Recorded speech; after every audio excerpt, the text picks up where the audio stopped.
Hello students. Today we start civics second chapter striving for equality. Equality के लिए समानता के लिए जो संघर्ष किए गए थे उनके बारे में हम पढ़ेंगे, उनके प्रयास के बारे में. इनइक्वलिटी. इनइक्वलिटी मीन्स असमानता. In this chapter you will read about how the people stand up against the inequality and injustice. You have studied that the Constitution of India make amendment regularly to keep the pace with the changing demands of and aspiration of the people. हमने ये देखा है कि constitution जो बनाया जाता है वो कॉन्स्टिट्यूशन में क्या किया जाता है, समय समय पर चेंजेस किए जाते हैं, बदलाव किए जाते हैं, जैसा कि लोगों की डिमांड्स होती है, उनकी उम्मीदें होती है, उसके अकॉर्डिंग उसमें चेंजेस किए जाते हैं. The Indian constitution recognize the principle of equality. हमारा जो कॉन्स्टिट्यूशन है, इंडियन कॉन्स्टिट्यूशन, वो प्रिंसिपल, उसका जो मुख्य प्रिंसिपल है वो है इक्वलिटी, मतलब समानता के आधार पर वो काम करता है. It grants equal right to all. It prohibits discrimination on the grounds of religion, caste, creed and sex. हमारा जो कॉन्स्टिट्यूशन है वो किसी भी आधार पर किसी भी तरह का भेदभाव जो है वो करने से मना करता है और सभी को इक्वल राइट्स देता है. किसी भी आधार पर, जैसे कि रिलीजन, धर्म के आधार पर, जाति के आधार पर या फिर जेंडर के अकॉर्डिंग उनसे डिस्क्रिमिनेशन नहीं किया जाता है. It provides voting rights based on universal adult franchise. In spite of all about the measure taken by the state, inequality still prevail in our country. ये जो है हमारा कॉन्स्टिट्यूशन वो इक्वल राइट्स की बात करता है, उसके साथ ही हमें यूनिवर्सल एडल्ट फ्रेंचाइजी मतलब कि वैश्य मताधिकार भी देता है. वोट देने का राइट जो है, सभी को इक्वल राइट मिले हुए हैं कि बिना जाति, बिना धर्म, बिना कह सकते हैं जेंडर के भेदभाव के यहाँ पर सभी को वोटिंग राइट्स मिले हुए हैं. जो भी 18 प्लस के हैं, 18 या 18 से ज़्यादा उम्र के हैं, उनको वोट देने का अधिकार है. अगर हम राइट टू इक्वलिटी की बात करें तो all Indian citizens are equal before the law and enjoy equal protection within the Indian territory, and every citizen, be it the president or any ordinary person, has to obey the same rule. हमारा जो constitution है वो equality की बात करता है, तो उसमें सभी के लिए समान कानून है, चाहे वो प्रेसिडेंट हो चाहे एक ऑर्डिनरी पीपल हो, उन सभी को वही कानून फॉलो करने हैं.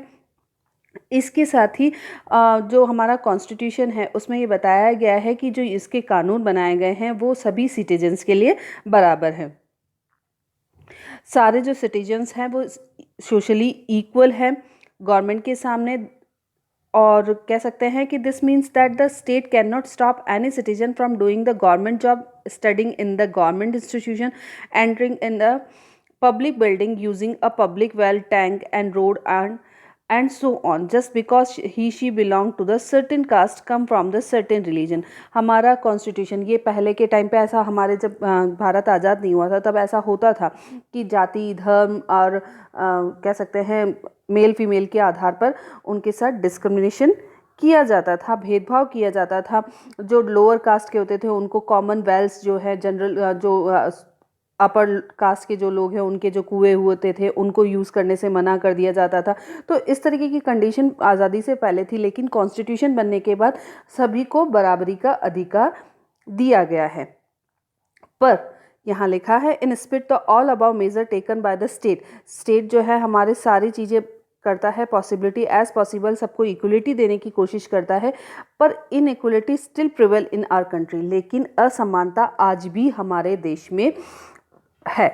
इक्वलिटी ओनली फॉर्मल, मतलब सिर्फ कहने के लिए हमारे पास इक्वलिटी है, लेकिन फिर भी इनइक्वलिटी जो है हमारे देश में है. Our constitution give us the right to equality, but this does not mean that the inequality does not exist in our country any more. हमारा जो कॉन्स्टिट्यूशन है वो हमें इक्वलिटी प्रदान करता है, राइट टू इक्वलिटी का अधिकार देता है, लेकिन इसका मतलब ये नहीं है कि हमारे हमारे देश में इनइक्वलिटी नहीं है. इनइक्वलिटी किसी न किसी रूप में हमें देखने को मिलती है, जैसे कि poverty. Poverty and lack of resources are the main factors why some people are forced to accept the term and condition below the level of equality. Poverty और लैक ऑफ रिसोर्सेज, गरीबी और संसाधनों की कमी जो है वो उन व्यक्तियों को जो गरीब हैं उनको बिलो लेवल जो है फोर्स करती हैं उनको कि वो टर्म और कंडीशन जो है below the level of equality, मतलब कह सकते हैं हम इसको कि समानता के जो बात हम कर रहे हैं कि सभी को समान अधिकार है, लेकिन गरीबी और संसाधनों की कमी की वजह से जो सभी को बराबरी का अधिकार दिया जाता है उसमें कहीं ना कहीं उन लोगों के साथ भेदभाव हो जाता है। We often find that the poor people cannot get food, medical and educational facility for want of money। कई बार हम देखते हैं कि गरीबी के कारण क्या है, लोग अपना फूड या फिर मेडिकल फैसिलिटी नहीं ले पाते हैं। गवर्नमेंट मेडिकल फैसिलिटीज़ भी देती है, लेकिन जो डेली अर्निंग पे बेसिस पे काम करते हैं, जो डेली अर्न करके अपना फूड गेन करते हैं या फूड अरेंज करते हैं, तो उन लोगों के लिए वो मेडिकल फैसिलिटी जिसमें लंबी लाइनों में लगे रहना या फिर उनको उन लाइनों में लग के अपने ट्रीटमेंट करवाना वो पॉसिबल नहीं होता है। तो वो इक्वलिटी को कहीं ना कहीं इन इक्वलिटी में बदलता है। Sometimes the people are not treated equally on the grounds of religion, caste and sex. कई बार क्या होता है कि जो पीपल्स हैं उनको इक्वल ट्रीट नहीं किया जाता है on the basis of religion, caste और सेक्स। उनके धर्म के आधार पर, उनकी जाति के आधार पर या उनके मेल या फीमेल के होने के आधार पर उनको इक्वल ट्रीट नहीं किया जा सकता है, नहीं किया जा सकता। It is example of Dalits. Dalits जो लोअर कास्ट के लोग होते हैं, तो हमारी कंट्री के कई पार्ट्स में ऐसा देखने को मिलता है कि उनके साथ इल ट्रीटमेंट किया जाता है, बराबरी का व्यवहार नहीं किया जाता। Member of caste which face social discrimination call them Dalit to show that they have been and still are humiliated and ill treated. In some schools, Dalit students are not allowed to sit with the other students.